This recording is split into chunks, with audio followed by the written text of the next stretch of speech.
Scams seem so much more frequent these days. Like you hear about them, you read the news stories, and you think, how could you let that happen? What were you thinking? Well, it may be that the individual was not actually thinking, they were feeling. So we talk about all these scams, but we spend very little time looking at the emotions behind them. And that is the focus of this next conversation, the psychology of the scam. Michelle Hilscher is a psychologist and behavioral scientist at Deloitte. She's been putting her research background to this very interesting question. She joins us now. Hello there. Hi, Bruce. It's wonderful to be here. It's great to talk to you about this topic. I wish we didn't have to. There has been so much awareness about scams. We see all the warnings, and yet people are still getting sucked in every single day. You would argue that there's a real psychological component here. Tell us what you mean. Yeah, absolutely, there is. And I would say that scammers have weaponized psychology against us.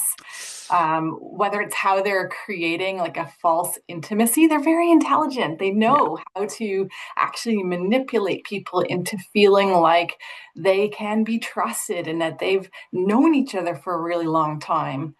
They know how to break through the money taboo, even. So they're using how we think and feel against us. They have an access to so much data that they wouldn't have had 10 years ago just because of what people put out there in the world on Facebook and social media.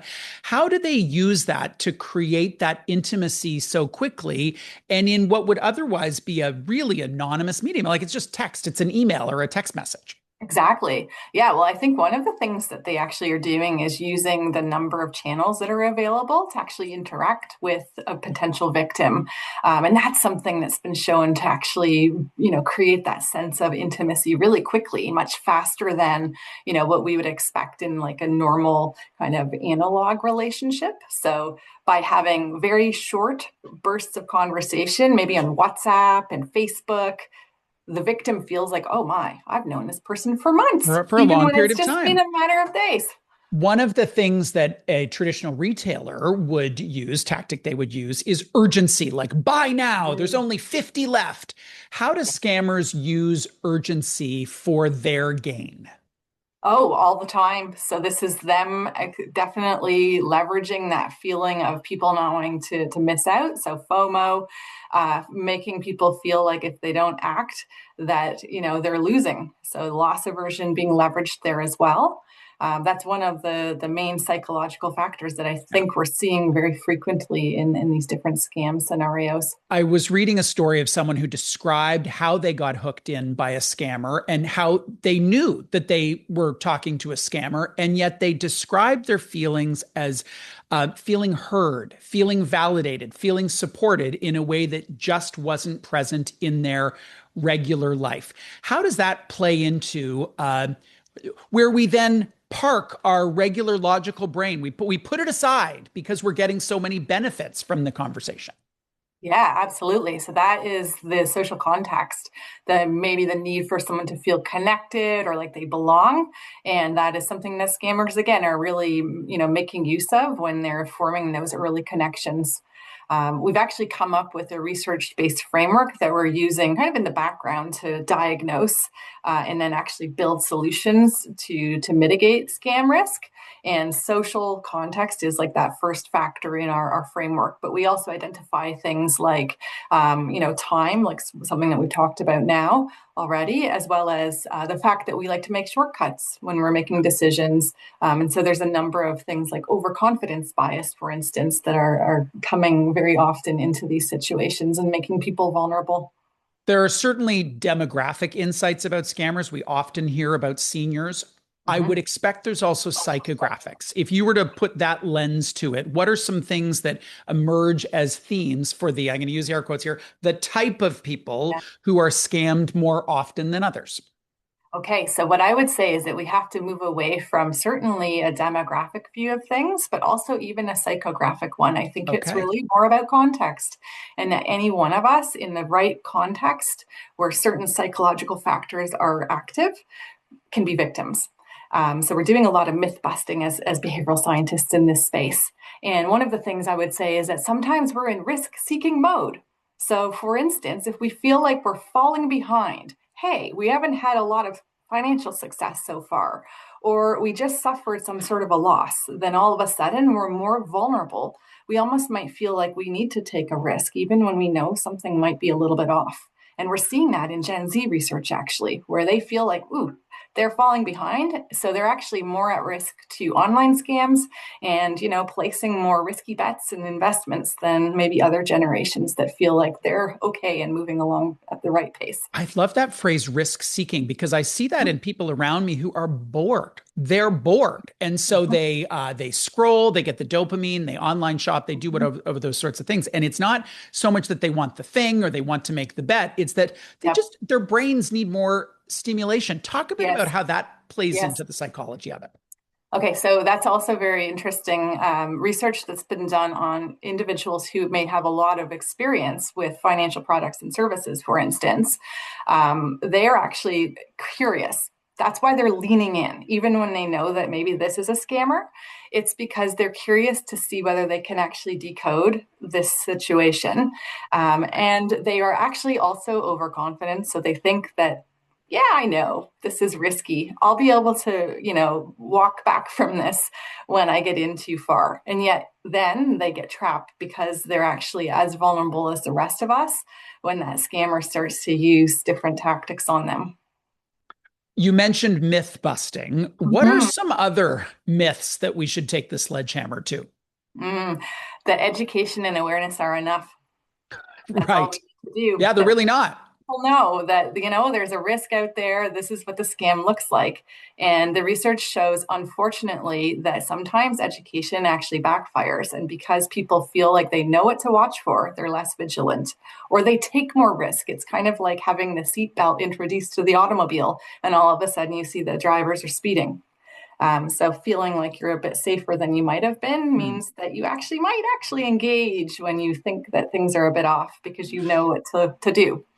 Your consulting practice has you work with financial services organizations in lots Yes. of countries and in a very, very deep way. This is not surface work. You're quite ingrained with the clients that you serve. Why are they interested in Mm-hmm. understanding the psychology of scams? Is it so they can mitigate some of the financial losses, or do they want to do good? Mm-hmm. Absolutely, they wanted to do good, and I think that what's happening is that there are a lot of conversations with the customers that they work with, where they see an opportunity because those conversations don't sometimes end quite the way that you would hope. Where when someone's involved with a scammer, that the bank's able to play that role and help to protect the customer by making them aware of it and getting them to take action to protect their money. So we're doing a lot of work training teams at the banks to actually promote more empowering conversations with customers that actually break the spell and help to protect them going forward. There's a lot of financial and psychological and social risks that need to be repaired when Yeah. someone's been scammed. There's a certain sort of set of questions that would go alongside fraud awareness. Like, do Yes, you trust this person? Is it a credible link that you're right, clicking on? Like all those kinds of very tactical things that are in the world of awareness.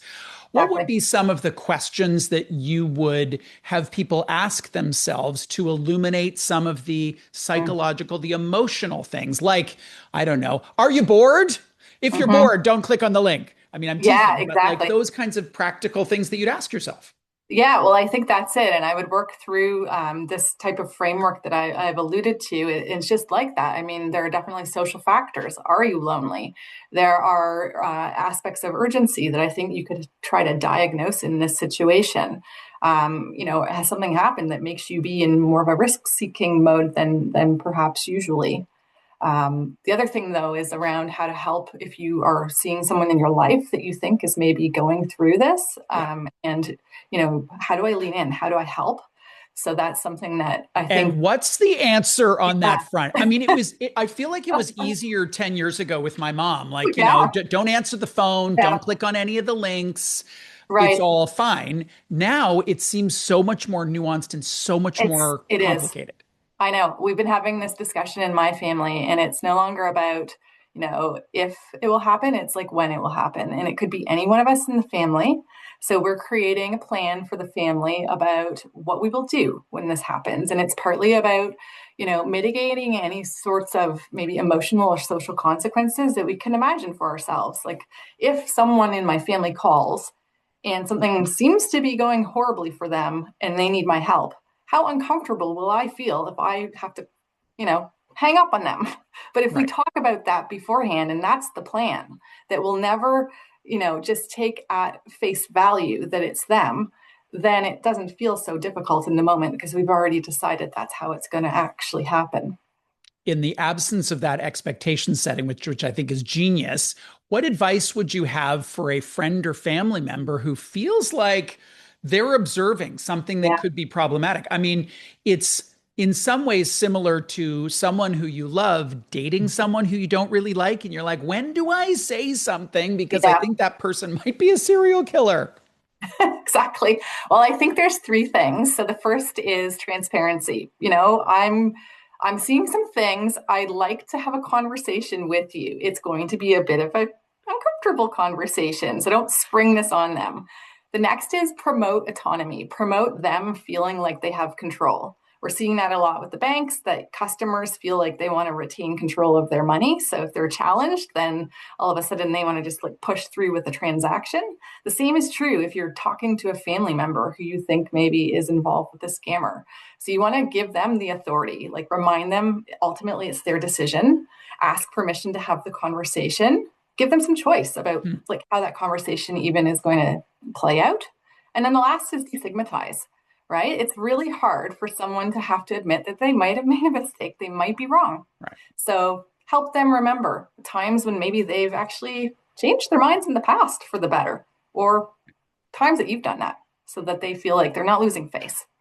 Transparency, autonomy, and sympathy. I love that. That is a great mantra for me. I'm going to take that on. I'm going to take it on.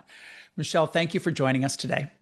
It was wonderful to be here. Always nice to chat with you. Michelle Hilscher is a psychologist and behavioral scientist at Deloitte. She was here to talk about the psychology of scams because it's one thing to be aware that you could be a victim at some point. It's another to do the introspection to think of what's going on for you emotionally that might make you even more at risk.